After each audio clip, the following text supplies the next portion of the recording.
సర్కిల్లో పెట్టుకోవాలి. దాని మార్కర్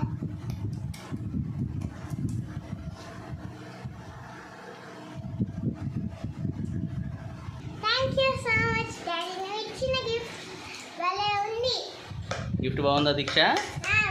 ఫ్రెండ్స్ మీరు కూడా చూసారా గిఫ్ట్ బాగుందా? మా పాపకి ఇచ్చిన గిఫ్ట్. ఇంక నుంచి మా పాప సేవింగ్స్ అనేవి చేయాలి, అందుకనే అది గిఫ్ట్గా ఇచ్చాను. ఓ